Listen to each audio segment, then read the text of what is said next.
السلام عليكم، مرحبا بكم معايا. واش راكم؟ ان شاء الله تكونوا بخير وبصحه جيده. اليوم جيتكم بوصفه سهله. المكون الرئيسي تاعها بطاطا. البطاطا غير ديري لها لي زيبيس وديريها في الفرن طيب. الوصفه اصلها ايطالي، جبت لكم الطريقه الاصليه، واسم الوصفه هو تورنا دو بوم دو تير ولا سبيرال، لانه الشكل تاعها حلزوني ولا كيما الغصوغ. وصفه سهله تقدري ديريها كوجبه عشاء ولا ديريها مقبله في الغداء وتضيفي معاها لا سوب، لك الاختيار.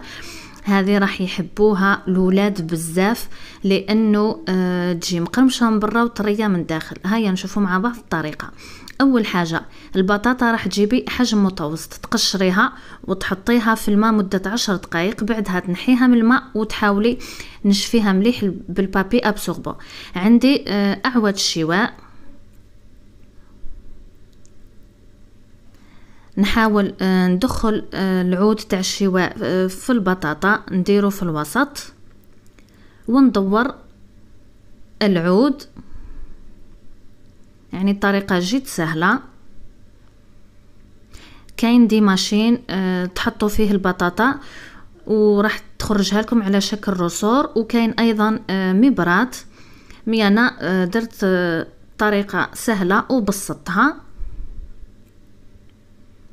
نكمل كامل ندخلهم داخل المطرق تاع الشوا، بعدها راح نقص بالسكين بهذه الطريقه كما راكم تشوفوا.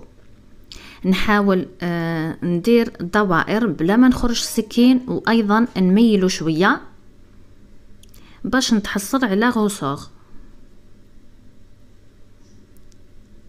من الاولى راح تجيكم صعيبه شوي، مي كي تبداو ديروا الحبه الثانيه الثالثه والرابعه راح تجيكم سهله.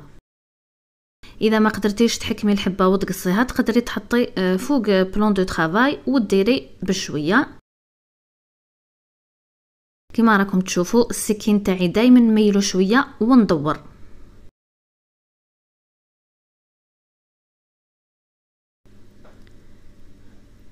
راهي سهله بالبزاف. واذا عندك لا ماشين ولا المبرات هذيك راح تسهل لك العمليه. وايضا الشرائح تاع البطاطا راح يجيبكم رقاق بزاف، ماهيش كيما كنديروا بالسكين. بعدها راح نبداو نحلوها برفق حتى نتحصلوا على هذا الشكل. الطريقه راهي سهله بزاف. ونكمل نقطعهم كامل بنفس الطريقه. دركا هذا البطاطا راهي انتشرت في كامل الدول، مي الاكثريه يديروها مقليه. هذه الطريقه الاصليه وسهله، غير ديري لها لي زيبيس وتحطيها في الفرن طيب. بعد ما كملتهم كامل نخليهم على جهه. بالنسبه للتتبيله المكون الرئيسي تاعها هو جبن البارميزان، الجبن ايطالي، ما يكونش كيما الموتزاريلا ولا الغرويير يكون مبلول شوي. هذا لا هذا لازم يكون شايح، وكيما راكم تشوفوا يكون مرحي رقيق. هذا ممكن ديريه في الفور ماهوش راح يتحرق. وايضا نتحصلوا على قرمشه وبنين في نفس الوقت.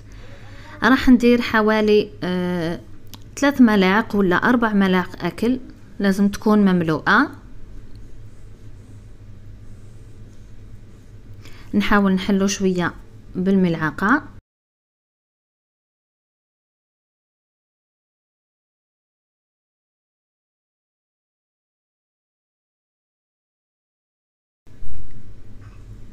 بعدها راح نضيف لي زيبيس. لي زيبيس ما فيهمش بزاف، راح نستعمل لا شابلور حوالي 3 ملاعق اكل، ملعقه صغيره تاع الزعتر اليابس، ملعقه صغيره بابريكا، ملعقه صغيره معدنوس ناشف، وما تنساوش الملح. بالنسبه لي زيبيس كامل لازم ديروهم اسمه ما يكونوش فراش، مثلا كيما المعدنوس والدبشه لازم يكونوا ناشفين.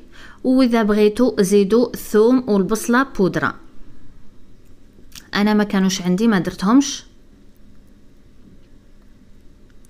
هذه هي الخلطة اللي راح نغلفوا بها البطاطا.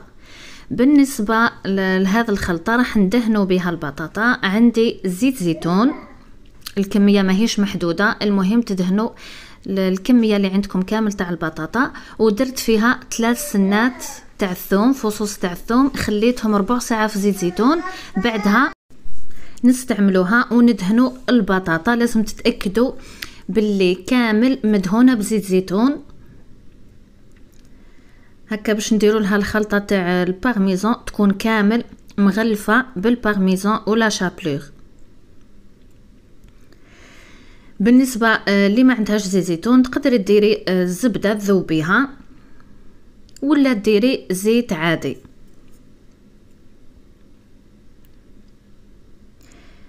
بعدها راح نغلفها بلي بيس اللي كنا درناهم من قبل. تجي بنينه هاد البطاطا بزاف، سورتو كي درنا لها البارميزان جات هايله مقرمشه وطريه من داخل.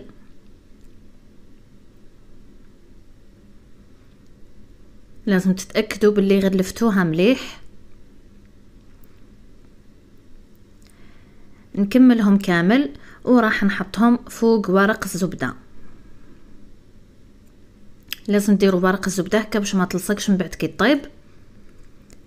والفرن راني شعلته على 200 درجه من تحت ومن فوق. كي تدخلوها الفرن 10 دقائق تقلبوا البطاطا الجهه الثانيه، الجهه الاخرى عفوا، هكا باش البطاطا تجي مقرمشه وتتحمر من تحت ومن فوق. وهذه هي الوصفه تاعنا تاع اليوم، تجي بنينه هايله بطريقه صحيه، وايضا ما تحتاجيش الزيت باش تقليها. ومن الاحسن كي تخرجيها من الفرن يعني تاكليها ديريكتومون هكا باش تقعد مقرمشه وطريه من داخل، لانه البطاطا كي نخليوها ساعتين 3 4 سوايع راهي راح تطرى. من الاحسن تكونسوميها ديريكتومون كي تخرجيها من الفرن. غير جربوا هذه الوصفه لانه الطريقه تاعها سهله، وايضا ما تديلكش الوقت بزاف، والولاد الصغار راح تعجبهم هذه البطاطا. ايضا الشكل تاعها شكل كيوت هكا، وترافقيها مع الصلصه اللي تحبيها. وان شاء الله تجربوها وتشاركوا معايا تطبيقاتكم. وما تنساوش تخليوا لي جيم وتعليق. واللي اول مره تشوف الفيديو تاعي نتمنى تشترك وتفعل الجرس باش يلحقها كل جديد.